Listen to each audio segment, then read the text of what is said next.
नरकाच्या अधोलोकाच्याच कसं काही वचन सांगत काही कळलं नाही. स्पेशली यांच्यासाठी येस, स्पेशली परमेश्वराने मला गायडन्स केलेलं आहे. पवित्र आत्मा स्पेशली मला या जगामध्ये यासाठीच पाठवलेला आहे. आणि देवाच्या पुत्राचं देखील हेच म्हणणं होतं, पश्चाताप करणाऱ्या प्रत्येकासाठी देवाचा पुत्र प्रभू येशू ख्रिस्ताला जन्माच्या येण्याच्या अगोदर तो पृथ्वीवर होता, पृथ्वीवर आहे आणि पृथ्वीवर शेवटपर्यंत राहील. परंतु ज्यावेळेस मानवी जन्म त्याला घ्यावायचा होता त्यावेळेस योहान बॅप्टिझमला परमेश्वराचा पुत्र प्रभू येशू ख्रिस्ताच्या अगोदर पाठवण्यात आले, यासाठी की पश्चाताप करा, पापापासून प्रवृत्त व्हा, दूर व्हा. कारण तो म्हणत आहे, आता झाडाच्या मुळाशी कुऱ्हाड ठेवलेली आहे, जे जे झाड फळ पीक देणार नाही ते तोडून अग्नीत टाकलं जाईल. आणि म्हणून या ठिकाणी हेजकेलचा ग्रंथ अध्याय क्रमांक 18 आणि त्याची हेडलाईन्स आहे, पाप करणारा जीवात्मा मरेल, मग तो कुणीही असो. जगातलं जीवन कदाचित तो 50, 60, 70, 80, 90, 100, 120 वर्षापर्यंत जगेल, पण तो आध्यात्मिकरित्या 100% मरणार. परमेश्वराचं वचन मला प्राप्त झालं की बापांनी आंबट द्राक्ष खाल्ली आणि मुलांचे दात आंबले, ही म्हण तुम्ही इस्रायल देशात वापरता की नाही? पूर्वीच्या काळात जे होतं ना, पूर्वीच्या काळात असंच राहायचं, बापांनी आंबट द्राक्ष खाल्ले का पोराचे दात आंबट व्हायचे. शक्य तरी आहे का? परंतु पूर्वीच्या काळात होतं.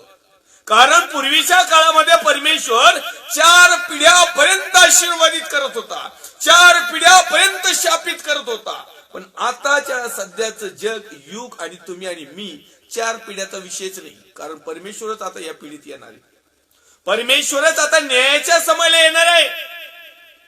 आणि या वाडवडिलांपासून आलेले शापित जीवन, वाडवडिलांपासून आलेलं पापाचं जीवन, आता त्यांच्या बापांनी पाप केलं तर लेकरांना भोगावं लागणार नाही, आणि लेकरांनी पाप केलं तर बापाला भोगावं लागणार नाही. हो, जैगिकरित्या बापाने कुठाने केले तर पोराला निस्तारावं लागते, आणि पोराने कुठाने केले तर जवळ बाप जिवंत आहे तोवर त्याला निस्तारावं लागते. म्हणजे एकमेकाचा पाप एकमेकाच्या खात्यावर जाईल, पण ते जगातलं असेल. परमेश्वराच्या दृष्टिकोनातून जे आध्यात्मिक पापी राहतील ना, किंवा आत्मिक ज्यांचं मरण पावलं, तो बाप आपल्या मुलाला वाचू शकत नाही, मुलगा आपल्या बापाला वाचू शकत नाही, मुलगी आपल्या आईला वाचू शकत नाही, आई मुलीला वाचू शकत नाही, याजक लोकांना वाचू शकत नाही, लोक याजकाला वाचू शकणार नाही. म्हणून जो जो जीवात्मा पाप करील तो मरेल. बापाने आंबट द्राक्षे खाल्ली आणि मुलांचे दात आंबले, ही म्हण तुम्ही इस्रायल देशात वापरता की? प्रभू परमेश्वर म्हणतो, माझ्या जीविताची शपथ, ही म्हण इस्रायलात यापुढे तुम्हाला वापरायची नाही. येस, संपला तिथंच विषय. 4 पिढ्यांचे शाप बंद, 4 पिढ्यांचे आशीर्वाद बंद. आता जी पिढी म्हणजे जो जीवात्मा परमेश्वराच्या स्वाधीन होईल, कदाचित तो जर परमेश्वराच्या आत्म्याच्या नुसार जीवन जगला तर आत्मिक सर्व प्रकारचे आशीर्वाद त्याला मिळतील तर मिळतील, परंतु तो त्याचं जीवन वाचू शकेल. जगातलं जीवनाने तो मरेल, पण तो आध्यात्मिक मरणार, आध्यात्मिक तो मरणार नाही, आत्मिक तो मरणार नाही. अनेक लोक आध्यात्मिकरित्याही मेलेली आहेत आणि जैगिकरित्या मात्र जिवंत आहेत. पण ते जिन तरी काही जिना तेरे नाम काही कामाचं नाही. हॅट त्या जिन्याला, अहो ज्याच्यामध्ये परमेश्वराचं कुठल्या प्रकारचा आदर नाही, ज्या जिन्यामध्ये परमेश्वराच्या नावाचा महिमा आणि गौरव नाही, जे जीवन जगण्यामध्ये जर परमेश्वराला सन्मान आदर गौरव नाही, त्याच्या आज्ञाविधी नियम नाही, त्याची पवित्रता शुद्धता नाही, काय करतात त्या जिन्याला? असं तर कुत्रे जीवन जगत येत, मरत येत. प्रभू परमेश्वर म्हणतो, माझ्या जीविताची शपथ, ही म्हण इस्रायलात यापुढे तुम्हाला वापरायची नाही. पहा, सर्व जीव माझे आहेत, बापाचा जीव तसा पुत्राचा जीवही माझाच आहे. आता याचं वजन त्याच्यावर आणि त्याचं वजन त्याच्यावर जाणार नाही. 7 बाराच्या उतरावर बापाचे किती कर्ज असलं ना तर ते इथं तसंच राहतं, पोराच्या नावावर जरी गेले तरी. पापाच्या गठुड्या बाबतीत तसं काही नाही. पापाचा गठुडा बापानी केल्यानंतर ते बापानीच निपटायचं, पोरांनी केल्यानंतर पोरांनीच निपटायचं. हे झालं जगातलं, आमच्या पिढीचं. परमेश्वर पुढे तसं नाही, आत्मिकरित्या तसं नाहीये. आत्मिकरित्या जे आहे ते ज्याला त्याला ज्याच्या त्याच्या करणीप्रमाणे, कृतीप्रमाणे, आचरणाप्रमाणे, वागल्या उठल्याप्रमाणे, अध्यात्मकनुसार त्याला आध्यात्मिकच त्याला वेतन किंवा फटके किंवा चटके मिळतील. जो जीवात्मा पाप करीतो तोच मरेल. मग एका घरात एक जर पापी असला, आता बायबल असं सांगतंय, प्रभू येशू ख्रिस्तावर विश्वास ठेव म्हणजे तुझ्यावर तुझ्या अख्ख्या घराण्याचं तारण होईल. येस, आमेन आमेन आमेन, तारण होईल. पण बाकीचे 3-4 मुंडके तारणच पाहिजे ना. तारण होण्याला एक दरवाजा पडलाय, तारण होण्याला एक पायवाट पडली, तारण होण्याला एक शॅम्पल मिळालं, एक साक्षी मिळाली, एक कुठला तरी एखाद्या व्यक्तीने पुढाकार घेतलाय, मग बाकीच्यांनी घेतला पाहिजे. नेतो आमचं पोरग लय मोठं रेव्हरेंड, तसलं काही जमत नाही. ते रेव्हरेंड नत्यंत प्रभू बघून घेईन, आमचं काय. या ठिकाणी तो म्हणत आहे 5व्या क्रमांकाच्या वचनामध्ये, धार्मिक मनुष्य कोण? कोण म्हणाल? कुणाला धार्मिक म्हणायचं? जो दररोज उठून पूजा अर्चा करतो तो, जो उपास प्रार्थना करतो तो, जो कायम चर्चला, मंदिराला, मस्जिदला, मठात, गुरुद्वारा किंवा जिथं कुठं त्याला वाटतं की या ठिकाणी दैवाचं स्थान आहे तिथं जाणारा धार्मिक कोण? तर धार्मिक मनुष्य कोण म्हणाल तर जो न्यायाने व धर्माने वागतो. न्याय पाहिजे त्याच्याकडे, न्याय, नीती आणि धर्म. धर्म काय सांगतो? अधर्म करायला लावित नाही. धर्म कुठलाही असो, एक तर पहिली गोष्ट जगामध्ये कुठला धर्मच नाही, आणि ज्या महाभागाने हा धर्माची निर्मिती केली ना, त्या महाभागाने देखील असं काही सांगितलेलं नाही. पहिली गोष्ट, मानवता हाच एकमेव धर्म आहे. ना हिंदू, ना मुस्लिम, ना बौद्ध, ना सिखाई, ना कुठलंच नाही. हे मनुष्याने परमेश्वरापासून दूर जाण्यासाठी, परमेश्वराच्या घरातून आपले आपले घर सेपरेट करण्यासाठी कार्यक्रम केलेले, बाकी दुसरं काही नाही.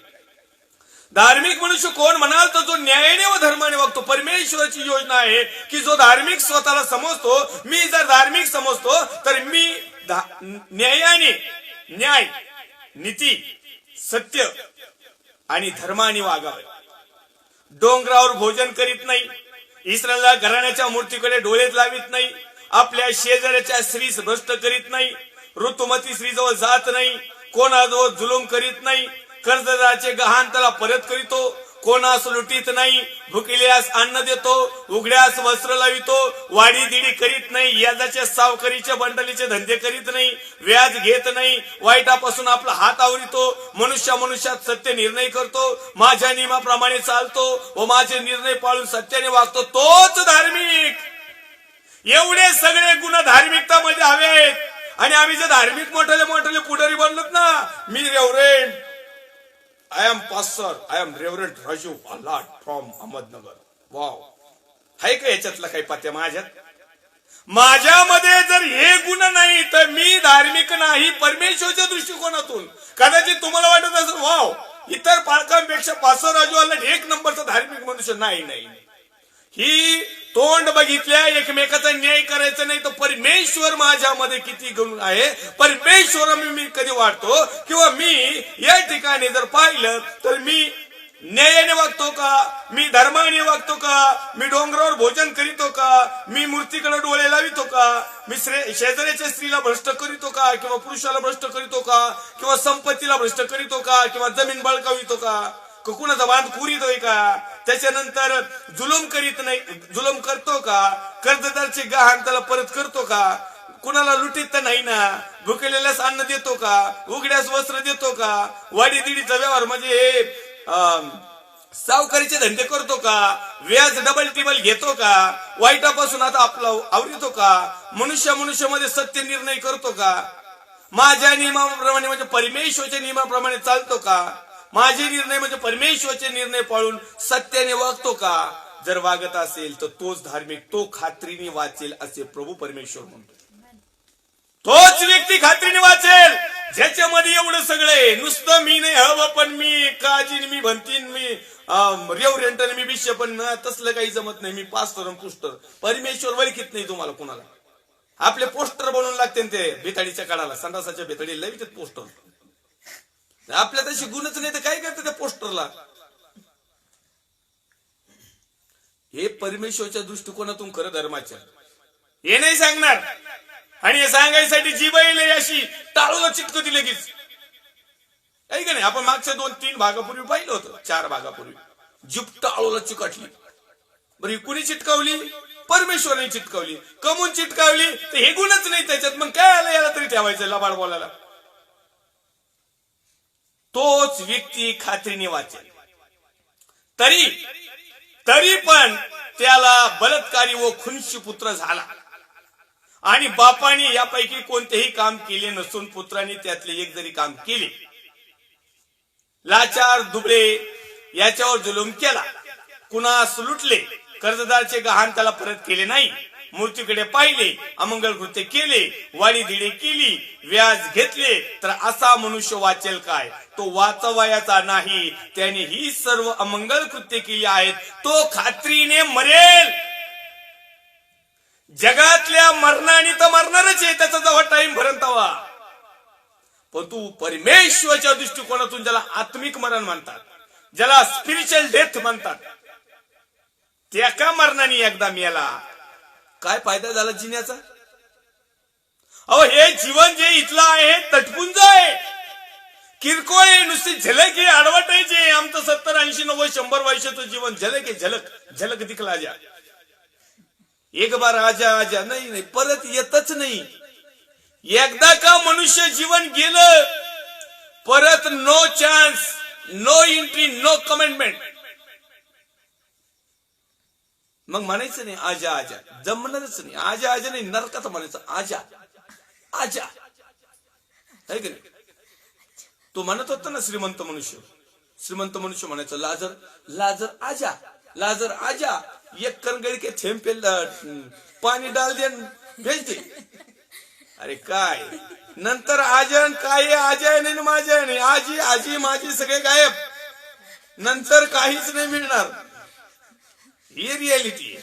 म्हणून जे जीवन तुम्हाला आणि मला परमेश्वराने दिलंय ना, त्या जीवनाचं सार्थक करणं खूप महत्वाचं आणि गरजेचं आहे.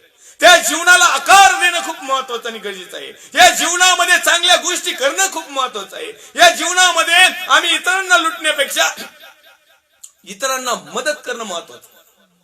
इतरांच्या घरी जाऊन खादाडण्यापेक्षा आमच्या घरी कुणाला तरी बोलून किंवा एखाद्या उपाशी असणाऱ्या व्यक्तीला आपल्या वाट्याचं दिलेलं एकदम उत्तम. आम्ही देतो शिळे पाकड, आमच्या घरात कुणी खात नाही. आता तर महिला खायच्या पहिले, पण आता महिलाला बेकार झाले. आता ते म्हणतात तूच खायचं, शेळा टोकड्याचा भोगा करून देते, खायचं तर काही नाही तर आण मग जाय तिकडे दिवसभर काम कर काही कर, नाही जमत मला. पण आता मग बघायचं एखादी भिकारी कुणीतरी, आणि मग ते नका देऊ. तुमच्या वाट्याची कोरी करकरीत गरम नरम जशी तुम्ही तूप लावितात ना, दे ना तूप लावून भिकाऱ्याला. देतं का कुणी? भिकारी आलो म्हणतं का या प्लीज वेलकम बसा तुम्हाला चहा करते, ए माफ कर रे बाबा. अरे काय धार्मिक आहेत, माफ कर बाबा. आणि आमचे तर असे आहेत ना का त्या भिकाऱ्याचा किती धंदा झाला तुझा आतापर्यंत. प्रभू येशूच्या नावात देऊन टाक, तुला प्रभू आणखीन भिकाऱ्याचा बॉस बनवीन direct. You are the king of beggar, भिकाऱ्यांचा बॉस. मग प्रभू आशीर्वादित करतो. असे सुद्धा म्हणायला भेटणार नाही. त्याशी दलिंद्रिय दळभद्री प्रॉफेट भविष्य वक्ते खोटे यांच्याकडे कुणी जर प्रहात नेला हे हिसकूनच घेणार, हे देणार नाही. मी एक सेवकाचं असं मला नाव घेईन, जॉन पाचारनी. गेल्या बऱ्याच अनेक साधारणतः 14च्या आसपास वर्ष झाली असतील त्या सेवकाबरोबर मी परमेश्वर प्रभूचं काम करत होतो. तर त्या चर्च मध्ये मी प्रीचिंगचं काम करायचो आणि ते हिलिंगचं काम करायचं. त्यांच्याकडे हिलिंग होती नुसती तोच पण ओके होती, ओरिजिनल होती, आणि मला वचनाची सेवा होती. तर त्या ठिकाणी जे दानपत्र यायचं ना, तर मी माझ्या ह्या डोळ्यांनी पाहिले, ह्या डोळ्यांनी दानपत्रात अशी हाताने बुचकोली घालायला लावायचं. ज्याला खर्ची नाही त्याला, जेवढे येते हाताला तेवढे घेऊन जा. मला काही वेळेस त्यांनी अशी बुचकुली मारून पैसे दिलेत. अहो नका नका नका म्हणता, बळच दिलेले. बुचकुली मारून अशी फटके नोट काढून, 10ची तुटलेली नोट काढून नाही दिली, 100ची बाजूला काढा. अरे इथं तर पाळकीन बाईच्या डब्याचा हात लावला तर पाळकीन बाई डबा म्हणलं तर डोक्यात घालीन. सध्याचं लय का अवघडे. आणि म्हणून मी सॅल्यूट करतो त्या सेवकाला. आता मला माहित नाही त्यांची सेवा चालू आहे का नाही, कारण माझा त्यांचा कॉन्टॅक्ट नाही, पण तुम्ही आदर करतो त्या व्यक्तीचा. दानपत्रासाठी अजिबात सेवा नाही केली त्यांनी. याला म्हणतात धार्मिक आचरण. दारात भिकारी जरी आलं तर तो बसवायचा, चहा करायला व्हायचा, गरम नरम भाकर खाऊन त्याला सुवार्ता सांगून पाठवून द्यायचा. याला म्हणतात धार्मिक आचरण. नाही तर आमचं आहे माफ कर आम्ही वाढीत नाही. काही काही तो आम्हाला वाढायचं नाही, वाढीत नाही. अरे काही झालंय काय, तो हात तुटलाय का काय तुटलाय? तो भिकाऱ्याला विचार हात नाही, तो म्हणतो दे गम आहे. आपण म्हणतो नाही आम्ही वाढीत नाही असं असं. म्हणून खरा धार्मिक कोण हे समजून घेतलं पाहिजे. हे जीवन थोडं आहे, थोड्या दिवसाचं आहे. हे माझं ते माझं, चुलत्याचा बांधखोर आमक्याचा बांधखोर, इकडे हे कर तिकडे ते कर, आहे की नाही? याला धार्मिक आचरण म्हणत नाही. आणि लोकांना दाखवतो लय धार्मिक, यांच्या घरी लय धार्मिक पुढारी येतात. काही गिळायला येतात का? ते धार्मिक पुढाऱ्याला थोडीशी पाहिजे ना नॉलेज. अरे याच्या घरी तर सगळं डुप्लिकेट पार्सल, आणि याच्या घरीच काही तीनदा जातात प्रार्थनेला. आणि गेले तर सांगा ना पश्चाताप करा, कारण पाप करणारा जीवात्मा मरेले. भले बाई एखाद्याने तुम्हाला जेवायला बोलवलं आणि तो जर पाप करीत असला ना, डायरेक्ट जेवण झाल्यावर सांगा, जेवायच्या अगोदर नका सांगू. जेवायच्या अगोदर सांगितलं तो हाकलून देईन, ती म्हणशील मी एकटा बिर्याणी खाईन, तुम्हाला भेटत जा. आमचं पाप दाखवतो, आमच्याच घरी आली आणि आमचं पाप दाखवता. जेवल्यावर सांगा. जेवण बिवण करायचं, निघलं ना गाडीवर दानपात्र ओढायचं, खिशात टाकायचं, आणि मग गाडीवर बसल्यानंतर तुम्ही चुकताय, तुम्ही पाप करताय हे सोडून द्या, अन्यथा मी परत तुमच्या घरी येणार नाही. सांगा ना असं. तवा सांगा बाबा, सुरुवातीला नसलं सांगायचं तर. पण नाही, तुमच्या जिंदगीत तुम्ही असं काही सांगणार, कारण तुम्हाला माहिती आता हे घर बंद झालो, ते घर बंद झालो, असे सगळेच घर बांधलो, आम्हाला काय करायचं मग? आणि म्हणून या ठिकाणी तो म्हणत आहे की कोणावर जुलुमदार करीत नाही, कर्जदाराचे गहाण अडकून ठेवीत नाही, कोणाला लुटीत नाही, भुकेलेल्यास अन्न देतो व उघडलेल्यास वस्त्र लिहितो, दिनाची हानी करण्यापासून आपला हात आवरितो, दाढी विडी करीत नाही, व्याज घेत नाही, माझे निर्णय पाळतो, माझ्या नियमाप्रमाणे चालतो, तो आपल्या बापाच्या अधर्मामुळे मारावायचा नाही, तो खात्रीने वाचेल.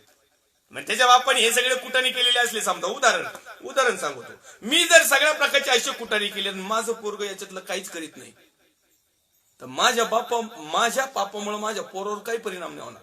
तो सेफ राहील, सुरक्षित राहील, माझं त्याच्यावर काही जाणार नाही. पण तू बाप चांगला, पोरेने जर वाईट कृत्य केले तर पोरेचेही कृत्य बापावर येणार नाही. म्हणून ज्याला त्याला ज्याच्या त्याच्या कर्माप्रमाणे फळ, वेतन, बक्षीस देण्यासाठी परमेश्वर सक्षम आहे. हे सगळ्यांनी लक्षात घ्या. अनेक लोकांना वाटतं नाही आमचं धार्मिक, लय धार्मिक, पक्क धार्मिक. मग परमेश्वरच्या दृष्टिकोनातून धार्मिक काय, तर नोटेशन करा. हेच केलचा ग्रंथ अध्याय क्रमांक 18 आणि वचन क्रमांक 1 ते 18 वाचा. डायरेक्ट त्याच्यामध्ये तुम्हाला समजेल की धार्मिक कोण आहे आणि बाकीच्या दुसऱ्या गोष्टीमध्ये कोण आहे. पुढे तो लिहित आहे, जो जीवात्मा 20व्या क्रमांकाच्या वचनामध्ये, जो जीवात्मा पाप करील तोच मरेल. मुलगा बापाच्या पातकाचा भार वाढणार नाही आणि बाप मुलग्याच्या पातकाचा भार वाहणार नाही. धार्मिकाला त्यांच्या धार्मिकतेचे फळ मिळेल, दुष्टाला त्याच्या दुष्टतेचे फळ मिळेल. दोघांनाही फळ मिळणार, धार्मिकाला धार्मिकतेचं आणि दुष्टाला दुष्टाईचं.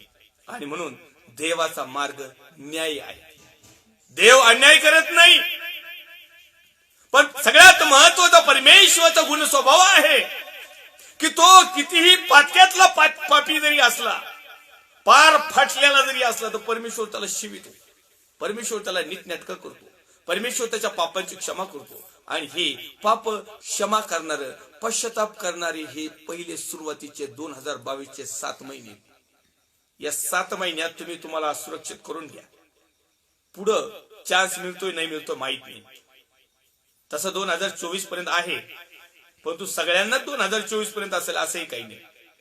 तथापि दुष्टाने आपण केलेल्या सर्व पापापासून परावृत्त होऊन माझे सर्व नियम पाळले आणि तो नीतीने व धर्माने वागला, तर तो खात्रीने वाचेल, मरायचा नाही. त्याचं आत्मिक मरण कधीच होणार नाही. लोक त्याला काही कोणताही धार्मिक म्हणू, मग लोकांनी काही नावं देऊ आपल्याला, लय धार्मिक काय, लय स्वतःला सज्जन समजतो काय, लय संत आहेस काय. लोक आपल्याला काही म्हणू, परमेश्वरच्या दृष्टिकोनातून आपण साफ सूत्र दिसलो पाहिजे.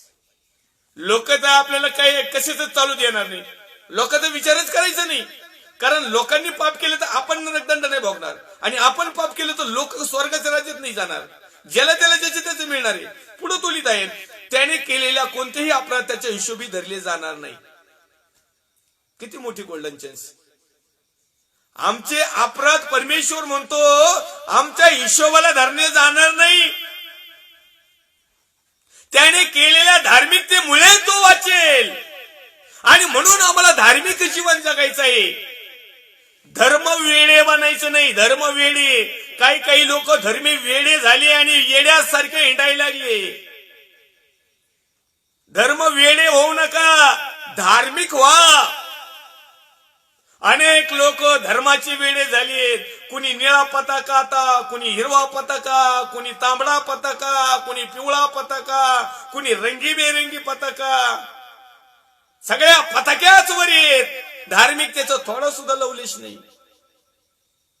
तुम्ही या पताका उंच नका करू. ह्या पताका उंच केल्या म्हणजे तुम्ही धार्मिक आहात असं नाही होत.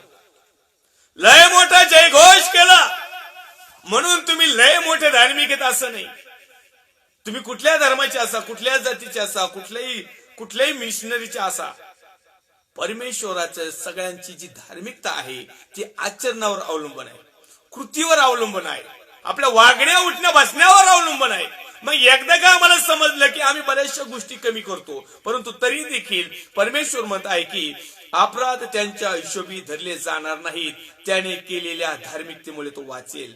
म्हणून आता एवढे सगळे अपराध आपले झालेत ना 2022 पर्यंत. आईच्या गर्भाशयापासून काही काही तिथंच लाता मारायला चालू केल्या, त्या पोटातच धनाधन धनाधन धनाधन. डिलिव्हरीच नाही होऊ दिली नीट नेटकी. झाली तर झाली, त्याच्यावर लहानपणी लय वैताग गेला. रांगत होतं तवा आहे वैताग, चालायला लागलं तवा आहे वैताग, बालवाडीत गेल्यावर आहे वैताग, पहिलीला गेलं पहिलीचं काटत येतं लयच गेलं, 10वीला गेलं तर अजून वैताग झालं, 12वीला आलं तर बत्त्याच लावले त्याने आई बापाच्या. वा वा वा, लय लय पाय गुण चांगले लेकराचे, लय एकच नंबर. पाय धुवून पाणी उकळून दररोज प्यावा, कोविड सुद्धा होणार नाही. कोविड पळून जाईल, कोविड. ही वस्तुस्थिती. म्हणजे सुख कशातच नाही. तरी पण प्रभू परमेश्वर म्हणतो दुष्टाच्या मरणाने मला संतोष होतो काय.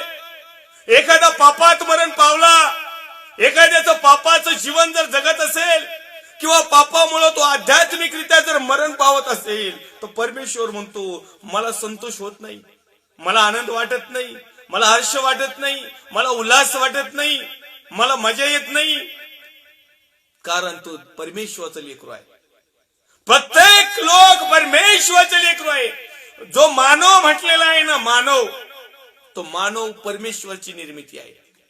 तो परमेश्वराच्या प्रति समान आहे, प्रतिरूपाचा आहे, झेरॉक्स कॉपी आहे. परमेश्वराचं वास्तव्य त्याच्यामध्ये आहे. आणि ज्यावेळेस तो पतन पावतो त्यावेळेस परमेश्वराला त्या ठिकाणी मूड वाटत नाही, हर्ष वाटत नाही, उल्हास वाटत नाही. म्हणून तो 23व्या क्रमांकाच्या वचनामध्ये म्हणतो, प्रभू परमेश्वर म्हणतो दुष्टाच्या मरणाने मला संतोष होतो काय. त्याने आपले मार्ग सोडून देऊन वाचावे यात मला संतोष होतो. जो तुमचा मार्ग असेल तो सोडून परमेश्वराच्या मार्गामध्ये आल्यानंतर, धार्मिकतेच्या मार्गामध्ये आल्यानंतर, सत्याच्या स्वरूपात आल्यानंतर, आज्ञा विधिनियमामध्ये आल्यानंतर, पवित्र आत्म्याच्या संगत आणि सहभागितेमध्ये आल्यानंतर परमेश्वराला खरा आनंद होतो, खरा संतोष बनतो, खरं चांगलं वाटतं, त्याला बरं वाटतं, रिलॅक्स वाटतं, त्याला वाटतं ओके जमलं गड्या. तरी पण आपली धार्मिकता सोडून दुष्कर्म करू लागला. म्हणजे एक पहिल्यांदा ज्याला लोक धार्मिक मानतात, जो त्याचा धार्मिकपणा सोडून जर अधार्मिकता सोडून दुष्कर्म करू लागला व अधार्मिकाच्या सर्व अमंगल आचरणाप्रमाणे वागू लागला तर तो वाचावा काय. प्रश्नचिन्ह केला परमेश्वरने. त्याला वाचवायचं का. स्वतःला धार्मिक समजितो आणि नामधाऱ्यासारखे पाप करीतो, स्वतःला संत समजितो आणि लोकांचं दानपुत्र लुटितो, स्वतःला लय पंडित समजितो आणि दुसऱ्याचं वटोळ करून टाकितो. त्याला वाचवायचं का परमेश्वर म्हणतो. तो तुम्हाला विचारतोय, सांगा तुम्ही येस या नो, वाचल का. परमेश्वर तुम्हाला आणि मला विचारतोय. आपली धार्मिकता सोडून अधर्म करू लागला तो त्याला वाचू का. आता तो दयेचं सागर, क्षमेचं सागर, कृपेचं सागर, तो दैवत्व असणारा, न्यायत्व असणारा, खरा असणारा, तो अशा गोष्टी केल्यावर वाचवेल का. एक वेळेस अधर्मी वळून धार्मिक जर झाला तर तो वाचला जाईल, पण तो धार्मिक वळून जर अधर्म्यासारखा जर वागायला लागला तो कदापि वाचल्या जाणार नाही.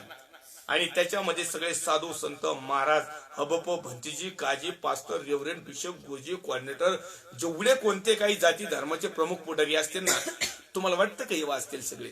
सगळेच बोटावर मोजण्यासारखे लोक याच्यातून वाचणार आहेत.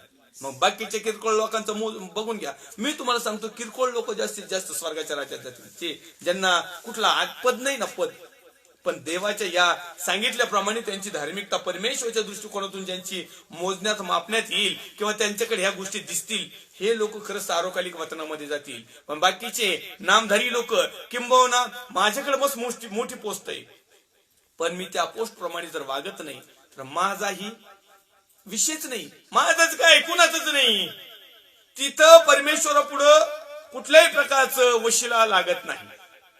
पुढं तो लिहित आहे, त्याने केलेली सर्व धार्मिकता जमेस धरण्यात येणार नाही. पहिली केलेली धार्मिकता नाही, काहीच नाही.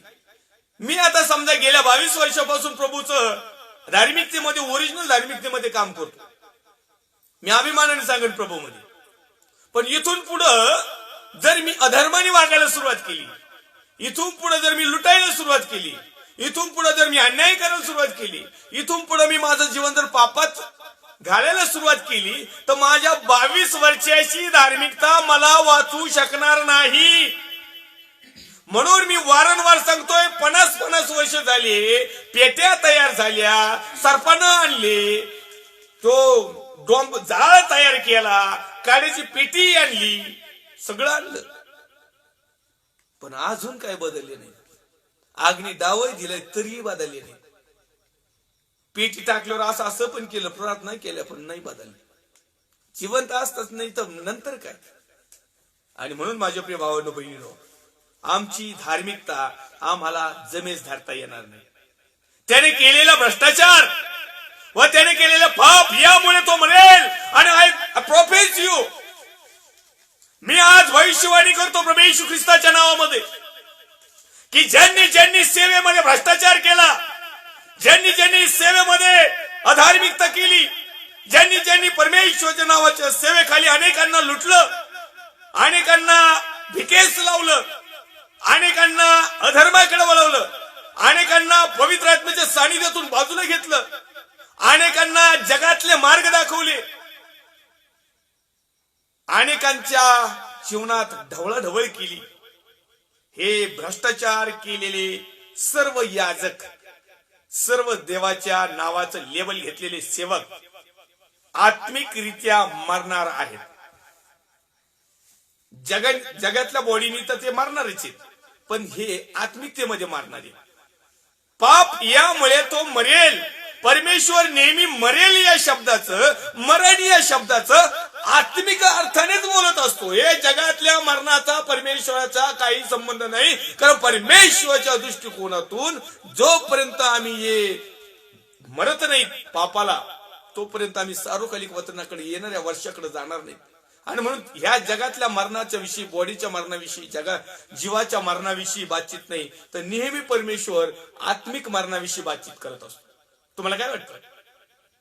ज्यावेळेस आदाम आणि हवाने पाप केलं, परमेश्वराने त्याला सांगितलं होतं, ज्या दिवशी तू हे फळ खाशील त्याच दिवशी तू खास मरशील. मरशील, खाल्ल्याच मरशील. मेले का ते दोघ जण?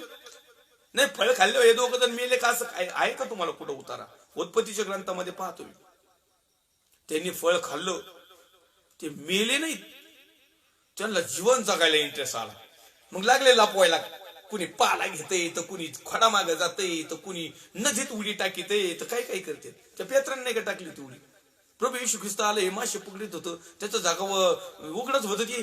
प्रभू येशू आल्यावर की ते टपकेच दिली उडी टाकून तिने समुद्रात. नको नागडं उघड नंगपुंग दिसायला. हे आदम हवा नंगपुंग म्हणून असे लपून बसले ना, मेले नाही ते. लाज शरम हाया आली त्यांना, त्यांचं कमकुवतपणा दिसला त्यांना, त्यांच्या कुरूप अंगाची त्यांना जाणीव झाली. त्यांच्या पापामुळे त्यांचं आत्मिक मरण तिथं पहिल्यांदा मेले ते. आत्मिक मरण, त्याच्यानंतर तर आदामाचं रेकॉर्ड आहे 938 वर्ष. हवाबाईचं नाही वर्ष दिली, बरं झाले तिचे नाही दिली. बायाला जास्त जगलंच नाही पाहिजे, लय वैताग होतो, लय शिन होतो. बयांचे वयच नाही दिले ना तुम्ही. प्रामाणिक बघा, उत्पत्तीचा ग्रंथ बघा तुम्ही, लय जणांच्या वयांच्या वय दिलेत बरं का, पण ह्या पहिल्या वयांचे काही वयच नाही दिले. हवाचंही नाही दिलं, आणि हवा नंतर बऱ्याच वर्ष लय जणांचं नाही दिलं. नंतर सारा वगैरे अब्राम यांच्या स्त्रियांचं दिलं बरं का, पण या सुरुवातीच्या वयाचं अजिबातच नाही दिलं. यांच्यामध्ये ते कुठून भरलं होतं काय नो. प्रभू माणसांना यांचं वयच नको दाखवलं, नाही तर आता पण माणसं आम्हाला तेवढं जगायचं. काय याला जगायचं नाही. जगायचं तर तुम्ही प्रामाणिकपणे जे म्हणजे परमेश्वरला भिवून वागणारे, मी त्यांना सॅल्यूट करतो, प्रेज द लॉर्ड. परंतु या ठिकाणी पवित्र शास्त्रामध्ये जसं मी तुम्हाला जवळजवळ 5-25 जणांचे वर्षाचे दाखवेन कोण किती वर्षी जगलाय. मथुशेल नावाचा आदामाचं पूर्वजापैकी जवळजवळ खापरपांजा आदाम त्याचा खापरपांजा, तो मथुशेल 969 वर्ष जगला. 969 थोडेच कमी पडली होती, गेलं ती 1000 वर्ष झाली असते पुढे. मला सांगायचं या वचनाच्या माध्यमातून तुम्हाला की धार्मिकता जमेस धरण्यात येणार नाही. त्याने केलेला भ्रष्टाचार व त्याने केलेला पाप यामुळे तो मरेल. आणि म्हणून नेहमी परमेश्वराचं वचन ज्या ठिकाणी मरेल, मरण हा येतो, त्या ठिकाणी आध्यात्मिक मरणाविषयी, आत्मिक मरणाविषयी, सार्वकालिक वतनाच्या मरणाविषयी बातचीत परमेश्वर करत असतो. जगातल्या मरणाविषयी नाही. जगात सगळ्यांना मरणाचा अनुभव येणार आहे, परंतु काही लोक रॅप्चरच्या टायमिंगला देखील जिवंत राहणारे, त्यांना सदैव स्वर्गात जाण्याची संधी मिळणारी, त्यांना मरणाचा अनुभव मिळणार नाही जगातल्या. पण ते आत्मिक स्पिरिच्युअल असले तर. परंतु जेवढे काही आत्मिक स्पिरिच्युअल जीवन जगले, ते मेले असले तरी परमेश्वर म्हणतो ते जगेल. म्हणजे त्या मरणाविषयी, म्हणजे आत्मिकरित्या त्यांनी सजीव आणि सक्रिय राहणं खूप महत्वाचं आणि गरजेचं आहे. तरी तुम्ही म्हणता प्रभूचा मार्ग न्याय नाही. हे इस्रायल घराणे ऐक, माझा मार्ग न्याय नाही काय, तुमचेच मार्ग न्याय नाहीत असे नव्हे काय. कोणी धार्मिक आपली धार्मिकता सोडून दुष्कर्म करीतो व त्यामुळे मरतो, तर तो आपण केलेल्या दुष्कर्मानेच मरतो ना. दुर्जन आपण केलेल्या दुष्टाईपासून परावृत्त होऊन नीतीने व धार्मिकतेने वागेल, तर तो आपला जीव वाचवेल. दुर्जन परमेश्वरापासून दूर गेलेला मनुष्य, त्याला म्हणतात दुर्जन. दुर्जनाची व्याख्या आहे परमेश्वरापासून दूर गेलेला व्यक्ती दुर्जन. मग परमेश्वरापासून दूर गेलेला जर दुष्टाईपासून परावृत्त होऊन दुष्टपणा सोडून नीतीने व धार्मिकतेने वागायला सुरुवात केली, तर तो आपला जीव वाचविल. त्याला जगातल्या मरणाचा अनुभव येईल, परंतु आत्मिक मरणाने तो मरणार नाही. तो आपण केलेली सर्व पातके लक्षात आणून वळेल, तर तो खात्रीने वाचेल, मरावयाचा नाही. आणि म्हणून पश्चाताप करा, पापांची क्षमा मिळावी म्हणून तुम्ही प्रभूच्या सानिध्यात या, सत्याला स्वीकारा. त्या निश्चितच आम्हाला त्याच चांगल्या प्रकारच्या गोष्टी मिळतील. तथापि इस्रायल घराणे म्हणते प्रभूचा मार्ग न्याय नाही. हे इस्रायल घराण्या, माझे मार्ग न्याय नाहीत काय, तुमचेच मार्ग न्याय नाहीत असे नव्हे काय. प्रभू परमेश्वर म्हणतो, हे इस्रायल घराण्या, यास्तव मी तुम्हा प्रत्येकाचा ज्याच्या त्याच्या मार्गाप्रमाणे न्याय करील. तुम्ही परता आपल्या सर्व पातकापासून मागे फिरा, म्हणजे तुमचा अधर्म तुम्हास अडथळा होणार नाही. तुम्ही आचरलेले सर्व दुराचार टाकून द्या, आपल्या ठाई नवे हृदय व नवा आत्मा स्थापित करा. हे इस्रायल घराण्या, तुम्ही का मारता. प्रभू परमेश्वर म्हणतो, मारणाऱ्याच्या मृत्यूने मला संतोष होत नाही, तर मागे फिरा व जिवंत राहा. मागे फिरणं खूप गरजेचं आहे. बऱ्याच वेळेस आमचं हृदयाचं नवीकरण आम्ही करत नाही, आमच्या आत्म्याला ताजतवानं आणि प्रज्वलित आणि पेटत ठेवत नाही. म्हणून प्रेषित पौल साहेब म्हणतात, आत्म्याला विझू नका, आत्म्याला टवटवीत करा, आत्म्याच्या प्रेरणेने चाला, प्रभूमध्ये आनंद करा, नवे हृदय, नवा आत्मा, माग फिरा. अनेकांनी माग फिरण्याचा संदेश दिला, पण आजकालचे प्रोफिट लोक मात्र माग फिरा म्हणत नाहीत. माग फिरण्याचा संदेश देणारे कमी झालेत आता. ते म्हणतात नाही, पाठीमाग बघायचं नाही, पुढं आपलं लक्ष पुढं पाहिजे, आपलं ध्येय पुढं पाहिजे. थोडक्याविषयी विश्वासू नाही राहायचं. आपलं लक्ष एकदम मोठ्या गोष्टीकडे ठेवायचं, मोठं मोठं टार्गेट बघायचं. आपण काय हलके सालके लोक आहेत का? राजपुत्र राजकन्या आहे. आणि मग सलमान राजाला असं दिलं, देवा का तुम्हाला मग? आणि नाहीतरी तुम्ही ते मिळवण्याचेच बेतात आहेत. म्हणून मागे फिरा, हृदयाचं परिवर्तन करा, नव हृदय धारण करा, नवीन आत्मा करा, प्रभूमध्ये सत्यामध्ये समर्पित व्हा, आहे त्यात समाधानी राहा, धार्मिकतेमध्ये वाढत असताना नामधरी जीवन जगू नका, व्यर्थ खुशालकी करू नका, न्याय करू नका, निंदा करू नका, नालायकी करू नका. परंतु आमचा भाऊ जर चुकत आहे तर त्याला वचनाच्या माध्यमातून सांगा की माझ्या भावा, माझ्या बहिणी, तुम्ही या ठिकाणी चुकत आहात. ठीक आहे, त्याला थोडासा राग येईल, येऊ पारता. नाही आला चेसला तरफडू पारता तिकडच. हो येस, तरफडू पारता. इथे येऊन बाकीच्या मेंढरांचा नाश करण्यापेक्षा त्याला जाऊन द्या तिकडच. पण तुम्ही त्याला सोडित नाही, कारण सगळ्यात मोठा दशमस त्याचा असतो, सगळ्यात मोठं दानपत्र त्याचं असतं, सगळ्यात मोठ्या पावत्या त्याच्या असतात, सगळ्यात मोठा मंडप त्याचा असतो. सगळं तुम्हाला काही अडचण पडली का तुम्ही तेच देतो. मग तुम्ही त्याला डोक्यावरच घेता ना. म्हणजे तो येणार का तर तुम्ही येणार का? एखाद्याने नाही दिलं तरी चालेल, पण त्याला सांगा प्रभू परमेश्वर असं म्हणतोय, तुला यायचं ती येऊ नकोस. सरळ सरळ. मग तो म्हणला ना, मग तुमचं दान बंद काही फरक नाही पडत. मी काय बड कष्ट करीन, मी भांडे घासीन, कप बशात होईन, मी कप बशात होईन, मी माझा गुजारा करीन. धुवून किती दिवस धुण्याची पाळी येईल? आपल्या वर्षामध्ये किती वर्ष असतील तोपर्यंतच ना. पण सार्वकालिक वतनामध्ये परमेश्वरच्या राज्यामध्ये तो असेल. इथं तुम्ही दुसऱ्याला कब्बाशात व्हायला लावतात. नरकात तर काही चहावाली नाही तर टपऱ्यावर का तिथं तुम्हाला, नाही तर मग तिथं तुम्हाला ते बदला घेतला असता प्रभूनी. पण नरकात चहाची सिस्टीम नाहीये. नाही तर मग श्रीमंतांनी म्हणलं असतं, एक लाजराला हाका मारायच्या ऐवजी पहिला म्हणलं असतं पाण्याची बाटली द्या मग एक चहा द्या. तिथं चान्स नाही. हा, तिथं चान्स नाही नरकात. म्हणून सुधरा, वळा, प्रभूकडे या. थोडस जड जाईल ऐकायला, थोडस हृदयाला पण जरा असं छिन्न विछिन्न होईल, परंतु योग्य आहे. कडू गुळू घेतली ना, कडू पटक्याच नीट होता माणूस. नीटच वकरी ती घेता घेता काही काही उलटे येतात, फेकून देतात. पण घेतली का नीटच. गोड औषध किती प्या खोकला जातच नाही. कडू पियाला का दणक्यात नीटच.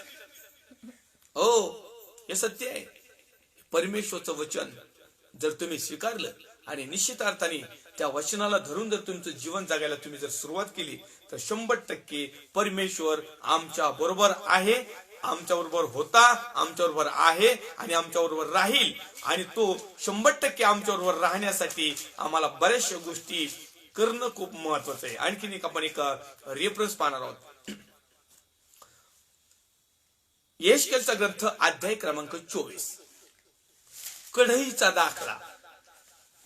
आपण कालच्या लाईव्ह सेशनला एक दृष्टांताचं कोड बघितलं होतं 17वा अध्याय आणि 2ऱ्या वचनामध्ये. उद्याच्या लाईव्ह सेशनला आपण ते माझ्याकडून मिसगाईड झालं, तो घ्यायचा होता परंतु मी पुढे सरकलो. 17वा अध्याय आणि 2रं वचन जे दृष्टांताचं कोड आहे त्या कोड्याविषयी आपण चिंतन म्हणून अध्ययन करणार आहोत. कारण आपला वेळ आता जवळपास 8-9 मिनिटच राहिलेला आहे आणि हा दृष्टांत पण पूर्ण होणार नाही. म्हणून आपण एक 24वा अध्याय आणि 15 ते 18 वचन आपण टेकणे. यहेजकेलच्या पत्नीचा मृत्यू. पाळकाचीच बायको मेली, डायरेक्ट गेली. पाळकाची बायको गेली. यहेजकेलाच्या पत्नीचा मृत्यू. आणि यहेजकेल हा प्रोफेट होता, भविष्यवक्ता होता. पुन्हा परमेश्वरचं वचन मला प्राप्त झाले की मानव पुत्र, पहा मी तुझ्या नेत्रास जे प्रिय ते सपाट्या सरशी तुझपासून काढून घेतो. तरी तू शोक करणार नाहीस, रडणार नाहीस, अश्रू घालणार नाहीस. उसासा मुकाट्याने टाक, मृतासाठी शोक करू नको. डोक्याला शिरोभूषण घाल, पायात जोडा घाल, आपले होठ झाकू नको. सुतकात लोक अन्न पाठवतात ते खाऊ नको. सकाळी मी लोकात ये म्हणालो आणि संध्याकाळी माझी बायको मेली. तेव्हा मला आज्ञा झाली होती तशी मी दुसऱ्या दिवशी सकाळीच केली. संदेष्टाला सांगितलं हे कर, आणि संदेष्टाच्याच घरात नमुना चालू केला. नाही, सगळ्या याचकांच्या पत्न्या राहणार आहेत, काळजी करू नका, जाणार नाहीत, ऐकल्यात, काळजी करू नका हे म्हणलं. परमेश्वराने येजकेलला सांगितलं, आणि येजकेलने सांगतोय कुठं त्याचीच बाजू दिली. पण त्याच्या अगोदर त्या रेव्होल्युशन येत. ऐका व्यवस्थित. पुन्हा परमेश्वराचं वचन मला प्राप्त झाले की मानव पुत्र पहा, मी तुझ्या नेत्रास जे प्रिय, माझ्या नेत्राला जे प्रिय आहे ते मी तुझ्या नेत्रात जे प्रिय आहे ते मी सपाट्या सरशी तुझ्या पडून काढून घेतो. आता आमच्या नेत्राला काय प्रिय? असं याचं काय का त्याच्या पत्नीवर एवढं सगळं जग सोडून त्याच्या पत्नीवरच प्रेम आहे म्हणून कोणता आहे? इथं हे याच्यावर प्रेम आहे सगळं. पत्नी नेन, पोरं नेन, आई नेन, बापनी, पैसे भेटले का कार्यक्रमात. सध्या हे आमच्या डोळ्याच्या समोर असणार प्रिय नाही. आता ते काढून घेणार, पत्न्या नाही मारणार, काळजी करू नका. त्याचं रेव्होल्युशन वेगळं आहे. कारण याच प्रिय त्याची पत्नी होती म्हणून त्याच्या नेत्राला जे प्रिय आहे तेच काढून घेतलं सपाट्या सरशी. आमच्याला नाही, माझ्या नेत्राला प्रिय प्रभू येशू आहे, मग प्रभू येशू काढून घेऊ शकतो. मग आमच्या नेत्राला प्रिय काय? म्हणजे आमच्या आत्मिक नेत्राविषयी आहे, जगातल्या नेत्राविषयी आहे, आत्मिक जीवनाविषयी आहे, जगातल्या जीवनाविषयी आहे. आणि हे सांगू शकत नाही, त्याचं काही सांगता येत नाही. मी लाईव्हला जाऊ शकतो, त्याचं गॅरंटी वॉरंटी नाही. परमेश्वर येतो, त्याच्याशी काय ते काय आपल्या म्हणणे नाही का? जाऊन दे, मला लई तंगी. हे परमेश्वराचं वचन मला प्राप्त झालं. येजकेल लिहितोय, परमेश्वराचं वचन मला प्राप्त झालं की मानव पुत्रा पहा, मी तुझ्या नेत्रात जे प्रिय ते सपाट्या सरशी तुझपासून काढून घेतो. मी तुझ्यापासून तुझी प्रिय गोष्ट जर काढून घेतली तर तुला एक काम आहे, मी तर ती काढणारच आहे. पण त्याच्या पाठीमागं तुला एक सजेशन देतो, त्याच्या पाठीमागं तुला एक ऍडव्हान्स देतो, तू त्याच्या पाठीमागे एक तुला सल्ला देतो, एक मसलत देतो, एक नियम देतो, एक आज्ञा देतो, एक विधी देतो, एक कृती आणि आचरण काय करायचं मी ते सांगतो. तुझ्या नेत्रासमोर असणारी प्रिय वस्तू, गोष्ट, उदाहरण काय असेल नसेल ते, आता कुणाचं बैल, कुणाची शेती, कुणाचं काय आता ते सांगता येत नाही. कुणाच्या प्रिय, कुणाच्या नेत्राला काय प्रिय आहे. आता सध्या तर लोकांच्या नेत्राला नुसते मोबाईलच प्रिय, जाऊन दे, मोबाईलच कडू घेऊन सगळ्यांचे नेट बंद, लगेच मोबाईल जपतो, मोबाईल चालले पाहिजे. म्हणजे आता मी सांगायचा उद्देश की आमच्या नेत्रास जे प्रिय ते सपाट्या सरशी तुझपासून काढून घेतो. आता वैयक्तिक आम्हाला काय प्रिय आहे, वैयक्तिक प्रश्न आहे हा. ते येजकेलची पत्नी मिली म्हणजे सगळ्यांच्याच मरावा अशा काही हे नाही. येजकेलला सांगितलं होतं की तरी तू शोक करणार नाहीस, त्या बाबतीत तुझ्यापासून ती संपुष्टात आली, तुझी शोक करणार नाही. म्हणजे उदाहरणार्थ एखादा मोठा श्रीमंत, गर्भश्रीमंत आहे, करोडो अब्जदिश आहे, आणि त्याची संपत्तीच काढून घेतली आणि त्याला साव भिकारी केलं, शोक नाही करायचा. ओके, शोकच करायचं नाही, अजिबात दुःखही करायचं नाही, रडायचं सुद्धा नाही, अश्रू गाळायचे नाही, असं उसासाही टाकायचं नाही, मुकट्याने टाक, मुकट्याने गपचूप असं दरवाजी तसा. मृतासाठी शोक पण करायचा नाही. काही जर समजा मेलच, डोक्याला शिरूभूषण घालायचं, पायात जोडे घालायचे, बिगर चापलाचं नाही, बोंबला दिलायचं, आपले होठ झाकायचे नाही, उघडेच ठेवायचे. सुतकात लोक अन्न पाठवतात ते खायचं नाही. सुतकामध्ये सकाळी मी लोकात हे म्हणालो, मग परमेश्वराला हे वचन प्राप्त झालं. परमेश्वराचं वचन येजकेलला झालं, परमेश्वराने हे सांगितलं त्याला, आणि हे गेलं सकाळच्या परी चौकात सुवार्थ सांगायला. कोणती सुवार्ता? परमेश्वर मला असं म्हटलंय. मग सकाळी मी लोकात हे म्हणालो, सकाळीच सांगितलं, आणि संध्याकाळी माझी बायको मिली. तुम्ही वाचू शकता येजकेलचा ग्रंथ, अध्याय क्रमांक 24 आणि वचन क्रमांक 15 ते 18. तेव्हा मला आज्ञा झाली होती तशी मी दुसऱ्या दिवशी सकाळी केलं. जसं सांगितलं होतं ना, यांनी शोक केला नाही, रडला नाही, काहीच नाही. बायको गेली, जाऊ पुढे पडता मला, मग आता काय करणार. आणि सध्या हे वचन लय परफेक्ट पाळायला लोक लय मोकळे झाले. बायका मिळाल्या का लोक मोकळे, एकदम रिलॅक्स, नो टेन्शन, नो झंझट. तेवढ्या पुरतं फक्त लोक आले का असं रडायचं, लोक गेले बरं झालं. सध्याच सांगतो, दुसरी करायला आहेत मोकळे. कारण सध्याची पिढी जी आहे परमेश्वराच्या साप खिलाफ झालेली, त्यांना आत्मिक गोष्टीचं घेणं देणंच नाहीये.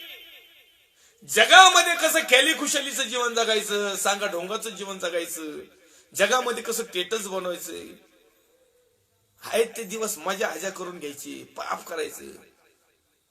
आणि शेवटी काय, शेवटी आम्हाला मरणदंड मिळेल. आणि हा मरण इथलंच बातचीत नाही, नरकामध्ये, अधोलोकामध्ये लय लोक पटापटा जायला लागले. लय ऍडव्हान्स बुकिंग केली लोकांनी पटापट. मी तर म्हणतोय बरंच भरलं असेल, 80%, 90%, 95% पर्यंत भरलं असेल. स्वर्ग सगळा मोकळा आहे, किरकोळ लोक स्वर्गात जाणारे. प्रभू सुद्धा मुशनायला लय बंगले बांधून ठेवले राव. मला नव्हता एवढा अंदाज बरं का एवढे लोक नरकात जातील म्हणून. स्वर्गात भरपूर असे बंगले बांधलेत आमच्या आमच्या नावाचे. पण आम्ही या ह्या बंगल्याला खराब केलं. या बंगल्यातूनच प्रभूला हाकलून दिलं. प्रभू मग त्या बंगल्यात कवा न्यायचा आपल्याला, स्वर्गाच्या राज्यात कधी न्यायचा, सुखलोकात कधी न्यायचा. आणि म्हणून परमेश्वरच्या योजना आहेत की आम्ही वेळीच सुधराव. मग 19व्या वचनामध्ये तो म्हणत आहे, यावरून लोक मला म्हणाले तू हे करतोस त्याचा आम्हाशी काय संबंध आहे, ते आम्हाला सांगशील का. मी त्यास म्हणालो, परमेश्वरचे वचन मला प्राप्त झाले की इस्रायली घराण्याचे सांग. प्रभू परमेश्वर म्हणतो, पहा तुमच्या बळाचा आधार, तुमच्या नेत्राचा प्रिय, तुमच्या जीवाचा जिव्हाळा, असे जे माझे पवित्र स्थान ते मी भ्रष्ट करीन आणि तुम्ही मागे ठेवलेले तुमचे कन्या पुत्र तलवारीने पडतील. सावधान, जर वेळीच तुम्ही सुधारली नाही तर परमेश्वराचा न्यायदंड आलेला आहे. परमेश्वराची तलवार येत आहे, परमेश्वराचा क्रोध येत आहे, परमेश्वराचा अग्नी येत आहे, परमेश्वराचा दंड येत आहे. हो, हे सांगण्याचा उद्देश काय होता. याचा अर्थ मी याचकाला सोडित नाही, प्रोफेटला सोडित नाही, भविष्यवक्त्याला सोडित नाही, सेवकाला सोडित नाही, माझं नामस्मरण घेणाऱ्याला सोडित नाही. माझ्या नावाने अनेकांना परमेश्वराकडे वळवण्याच्या जर पातक असेल आणि माझ्या मनात जर आले असेल किंवा त्याची धार्मिकता जर मी पाहिली आणि त्याला जर मी दंड देईल तर सर्वसाधारण लोकांना तुमचं काय. सावध व्हा. इस्रायल घराण्याचे सांग. परमेश्वर म्हणतो, पहा तुमच्या बळाचा आधार. आमच्या बळाचा आधार काय माहिती का सध्या, पैसा. तुमच्या नेत्रांना प्रिय, आमच्या डोळ्यांना काय प्रिय, सौंदर्य, सुख, प्रॉफिट, नफा, भारी भारी बंगले, भारी भारी गाड्या, भारी भारी पुरी, भारी भारी पोरं आहे की नाही. आमच्या नेत्रांना काय प्रिय, आमचे आई बापा आहेत का प्रिय, आमचे गुरुजन, याजक, पास्टर, रेव्हरेंड, बिशप, गुरुजी हे आहेत का प्रिय. कोणते प्रिय आहेत माहिती का, जे चर्चला येऊन दोघांचं कनेक्शन लावून देतात नाही, एकच नंबर लय प्रिय त्यांना. ते प्रभू येशू बाप्पाचं नाव कमी, ते पाळकाचं पाळकीचं नाव कमी, कारण ते जगातलं दिलेलं असतं ना आपल्याला सताड गुताड. आहेत आमच्याकडे पण चर्च आहेत अशी. मी नावं सांगा, मी नावं घेतलेली आहेत, दाडा मी घेत राहीन. ज्या ज्यावेळेस वगेला येईन ना, ज्या ज्यावेळेस देवाचा आत्मा मला तिथं खडाळीन ना, त्या टायमिंगला नाव घेणार. म्हणून सावध व्हा. अनेक लोकांना सावधानतेचा इशारा मिळून देखील आजही ते तिथंच आहेत. पुढे तो लिहित आहे, मग मी केले आहे तसे तुम्ही कराल. तुम्ही होठ झाकणार नाही व सुतकात लोक अन्न पाठवतात ते तुम्ही खाणार नाही. तुम्ही आपल्या डोक्यात शिरभूषण घालाल, पायात जोडा घालाल. तुम्ही शोक करणार नाही, रडणार नाही, तर आपल्या अधर्माने झुराल व एकमेकात पाहून उसशील. अधर्माने झुरायचं, झुरणीला लागल तुमची जीव, झुरणीला.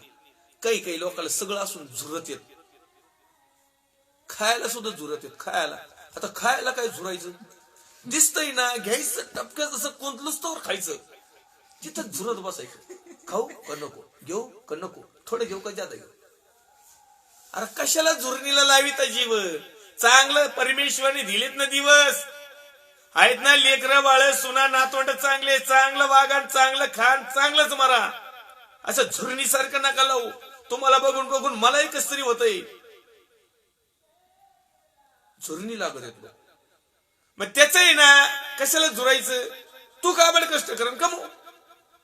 पण लोक दुसऱ्याच्या प्रॉपर्टीला झुरत येत, दुसऱ्याच्या वावराला झुरत येत, दुसऱ्याच्या दागिन्याला झुरत येत, दुसऱ्याच्या बंगल्याला झुरत येत, दुसऱ्याच्या पुरीला झुरत. तर बाबा जाऊ दे ती, तू दुसरी घे. तिलाच काय काय मोती लावलाय का. झुरणं झुरणं. मी तुम्हाला झुरण्याचे प्रकार सांगतो. जगातल्या पासून तर आत्मिक पर्यंत सांगतो.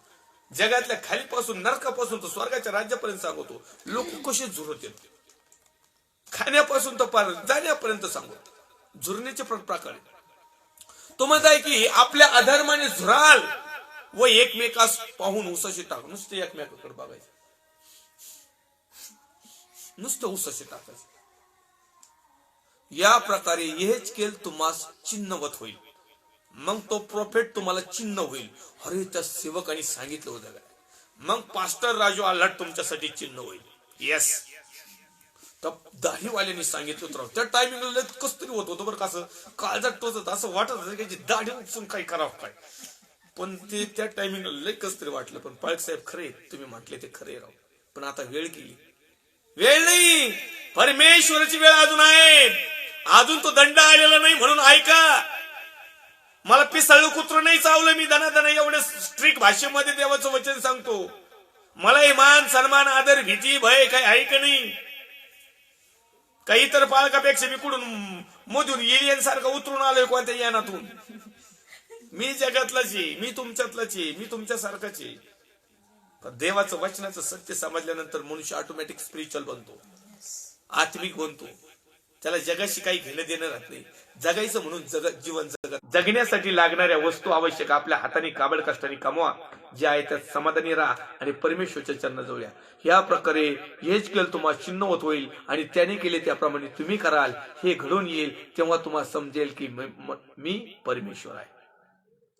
हे मानवपुत्र, त्यांचं बळ, त्यांचं वैभव, मुलं, हर्ष, त्यांच्या नेत्रांना वाटणाऱ्या वस्तू, त्यांच्या जीवाचा इष्टविषयी आणि त्यांच्या कन्यापुत्र मी याचपासून हरण करीन. त्या दिवशी निभावलेला एखादा माणूस तुझ्या कानावर हे वर्तमान घालण्यास तुझकडे येईल. त्या दिवशी त्या निभावलेल्या माणसाबरोबर बोलण्यास तुझे तोंड उघडेल. तू बोलशील, यापुढे स्तब्ध राहणार नाहीस. असा तू त्यास चिन्हवत होशील. म्हणजे त्या समजेल की मी परमेश्वर आहे. आठवू आठवू मारताना, आठवू आठवू रडताना. कधी मेलो. अरे मग तो जिवंत असताना तो काय सांगतो ते आठवा ना. मग परमेश्वराचा न्यायाचा दिवस येण्याच्या अगोदरच वचन आठवा आणि त्या वचनाच्या माध्यमातून स्वतःच परिवर्तन करून घ्या. परमेश्वरच्या नावाला धन्यवाद देऊया. सन्मान, आदर, गौरव, महिमा त्याला देऊया. तो महान परमेश्वर आहे. पुन्हा एक वार लाईव्ह सेशनला जुळणाऱ्या सर्व देवाचे अभिषिक्त सेवक सेविका, विश्वासणारे भाऊ बहीण, आई वडील, या प्रत्येकाचं मी पास्टर राजू आलाट अहमदनगर मधून मनापासून हार्दिक स्वागत करतो. आपल्या लाईव्ह सेशनला एक प्रार्थना विनंती आली होती. ब्रदर रमेश दळवे यांनी प्रार्थना विनंती पाठवली होती. फॅमिलीसाठी प्रार्थना करा म्हणून. मी सर्व देवाच्या अभिषिक्त सेवकांना, विश्वासणाऱ्या भावा बहिणींना, आई वडिलांना विनंती करतो की बंधू रमेश दळवे यांच्या फॅमिलीसाठी कृपया प्रार्थनेमध्ये आठवण ठेवा. पवित्र तोर सेना दिसते बापा, जसे आहोत तसे तुझ्या पवित्र हातामध्ये येत आहोत. प्रभू येशू ख्रिस्ताच्या प्रेमळ आणि सामर्थ्यवान नावात परमेश्वर देव बापा मी प्रार्थनेत आठवण ठेवते. असं मला ब्रदर रमेश दळवी आणि त्यांच्या टोटली फॅमिलीसाठी, त्यांच्या सर्व चिंता, काळजा, टेन्शन, ताण, दबाव, बंधन, जोखडं, अडचणी, सर्व प्रकारच्या मानसिक, आध्यात्मिक सर्व प्रकारच्या गरजा त्यांना ज्या काही हव्या आहेत, प्रभू येशूच्या सामर्थ्यवान नावात आम्ही सर्व देवाचे सेवक मिळून परमेश्वर देव बापाच्या फॅमिलीसाठी मी प्रार्थना करतो. लागलीच या समयाला आमच्या प्रार्थनेचं उत्तर दे. दिलंस त्याबद्दल तुझे आभार मानतो.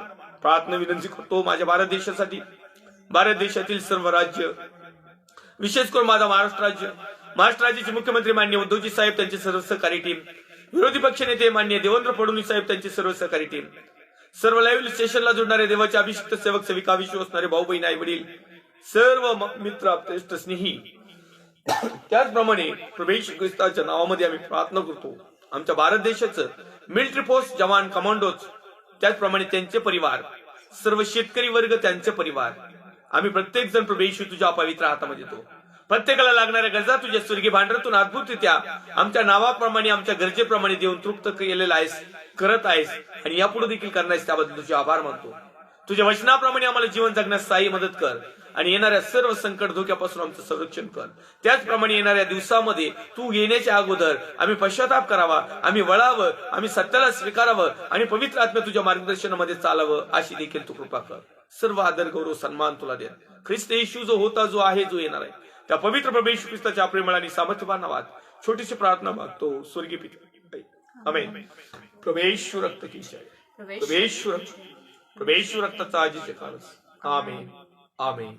आमेन. Praise the lord. थँक्यू.